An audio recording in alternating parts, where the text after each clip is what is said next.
नमस्कार दोस्तों, आज मैं फिर से हाजिर हूँ एक बिल्कुल नए इन्वेस्टमेंट ऑप्शन के साथ। दोस्तों, आज मैं जिस स्कीम की बात करने जा रहा हूँ वो स्कीम जब से शुरू हुई है तब से लेकर के अब तक का उसने रिटर्न दिया है 27.98% का। इस स्कीम का नाम है टाटा डिजिटल इंडिया फंड। दोस्तों, कई अध्ययन से यह बात सामने आई है कि रिटायर होने के बाद भी करीब 62% लोग कोई नौकरी या काम करते हैं, क्योंकि बिना नौकरी या काम धंधा किए उनका काम ही नहीं चल सकता। इसी तरह 76% लोग रिटायरमेंट के बाद अपने बच्चों या कुछ सरकारी फायदों पर आश्रित रहते हैं। ये तथ्य चिंताजनक है, क्योंकि आज की कम भावुक दुनिया में अगले वर्षों में रिटायरमेंट सबसे बड़ी चुनौती होने वाली है। सबसे युवा लोगों की जनसंख्या वाला देश भारत निसंदेह आने वाले वर्षों में रिटायरमेंट की चुनौतियों का ज़्यादा सामना करने वाला है, क्योंकि हमारे यहाँ रिटायरमेंट के बाद लोगों को किसी तरह की सामाजिक सुरक्षा या खास सरकारी मदद हासिल नहीं होती है। इसलिए दोस्तों, अभी से रिटायरमेंट प्लानिंग बहुत ज़रूरी है। और इसी रिटायरमेंट प्लानिंग की कड़ी में आज मैं जिस स्कीम की बात कर रहा हूँ वो एक म्यूचुअल फंड स्कीम है। दोस्तों, टाटा डिजिटल इंडिया फंड की अगर पिछले 5 सालों के रिटर्न को देखा जाए तो 34.41% का रिटर्न रहा है। और पिछले 3 वर्षों के रिटर्न को अगर मैं देख लूँ, टाटा डिजिटल इंडिया फंड ने 41.21% का रिटर्न दे दिया है। और पिछले 1 वर्ष में ही टाटा डिजिटल इंडिया फंड ने काफ़ी अच्छा प्रदर्शन दिखाते हुए 85.03% का रिटर्न दिया है। दोस्तों, 6 महीने की अगर मैं बात कर लूँ तो पिछले 6 महीने में ही टाटा डिजिटल इंडिया फंड का रिटर्न रहा है 38.15% का। और पिछले महीने ही टाटा डिजिटल इंडिया फंड ने 4.46% का रिटर्न दे दिया है।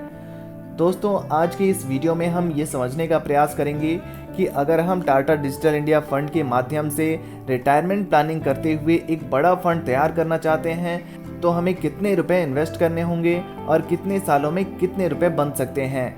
दोस्तों, SIP के जरिए अगर हम हर महीने कुछ पैसे जमा करना चाहते हैं तो कितने सालों में कितने रुपए बन सकते हैं, ये भी हम समझने का प्रयास करेंगे कैलकुलेटर के माध्यम से। लेकिन इससे पहले कंपनी की कुछ बेहद महत्वपूर्ण डिटेल्स जान लेते हैं। दोस्तों, टाटा डिजिटल इंडिया फंड की अगर NAV प्राइस की बात करूं तो इस वक्त इस फंड का NAV प्राइस 41.73 रुपये का चल रहा है। अगर रेटिंग की बात की जाए तो टाटा डिजिटल इंडिया फंड को 4 स्टार की रेटिंग दी गई है, जो काफ़ी अच्छी रेटिंग होती है।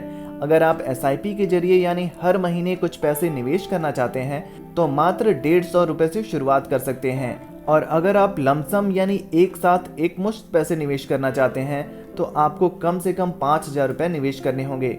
मैक्सिमम की इसमें कोई भी सीमा नहीं होती है, आप कितने भी पैसे निवेश कर सकते हैं। टाटा डिजिटल इंडिया फंड की अगर फंड साइज की बात करूं तो इस वक्त इसका फंड साइज 3,468.96 करोड़ रुपए का फंड साइज है। आइए आपको टाटा डिजिटल इंडिया फंड की होल्डिंग्स दिखाते हैं। अगर मैं कंपनी वाइज होल्डिंग्स देखूं तो Infosys limited, Tata consultancy services limited, HCL technologies limited, tech Mahindra limited, Indian railway catering and tourism corporation limited जैसी अच्छी कंपनियां दिख रही हैं इसकी कंपनी वाइज होल्डिंग्स में। और सेक्टर एलोकेशन के हिसाब से इस फंड को देखें तो सबसे ज़्यादा टाटा डिजिटल इंडिया फंड में जो सेक्टर दिया गया है वो टेक्नोलॉजी सेक्टर को दिया गया है 78.0% का, सर्विसेज सेक्टर 11.9% है और अदर सेक्टर 10.0% है। आइए दोस्तों, अब मैं आपको कैलकुलेटर पर लेकर चलता हूं और वहां चल के समझने का प्रयास करते हैं कि अगर हम टाटा डिजिटल इंडिया फंड में हर महीने कुछ पैसे निवेश करना चाहें तो कितने सालों में हम कितने रुपए बना सकते हैं। तो दोस्तों, ये हमारा कैलकुलेटर है। यहाँ पर हम मंथली इन्वेस्टमेंट अगर 1,000 रुपये से शुरुआत करते हैं, हर महीने 1,000 रुपये का निवेश टाटा डिजिटल इंडिया फंड में शुरू कर देते हैं। एक्सपेक्टेड रिटर्न की अगर बात की जाए तो दोस्तों, टाटा डिजिटल इंडिया फंड का रेट ऑफ इंटरेस्ट जो all time rate of interest है वो 27% का है। यहाँ पर हम 2% रेट ऑफ इंटरेस्ट कम लेकर चलें और एक्सपेक्टेड रिटर्न रेट 25% का भी लेकर चलें। टाइम पीरियड अगर हम 5 सालों तक 1,000 रुपये हर महीने निवेश करते रहे तो 5 सालों बाद हम इस फंड में 60,000 रुपये डाल चुके होंगे। हमारा टोटल इन्वेस्टमेंट 60,000 रुपये का होगा। उस 60,000 रुपये पर हमें रिटर्न मिलेगा 59,844 रुपये का और हमारी कुल फंड वैल्यू हो जाएगी 1,19,844 रुपये। दोस्तों, अगर मैं 10 सालों की बात करूं और अगर दोस्तों आपने 10 सालों तक इन्वेस्टमेंट जारी रखा, 1,000 रुपये हर महीने निवेश करते रहे तो 1,20,000 रुपये आप इस फंड में डाल चुके होंगे। उस 1,20,000 पर आप 4,12,805 रुपये का रिटर्न मिल जाएगा आपको। और आपकी कुल फंड वैल्यू 10 सालों बाद हो जाएगी 5,32,805 रुपये दोस्तों।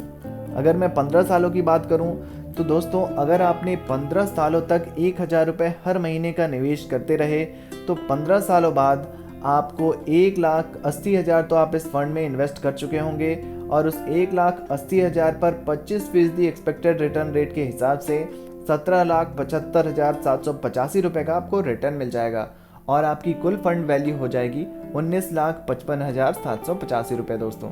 अगर 20 सालों की मैं बात करूं तो दोस्तों अगर आपने 20 सालों तक इन्वेस्ट किया, अगर 1,000 रुपये हर महीने इस फंड में डालते रहे 20 सालों के लिए, 2,40,000 रुपये आप मात्र डाले होंगे इस फंड में 20 सालों बाद और उस 2,40,000 पर आपको रिटर्न मिल जाएगा 66,19,095 रुपये का दोस्तों।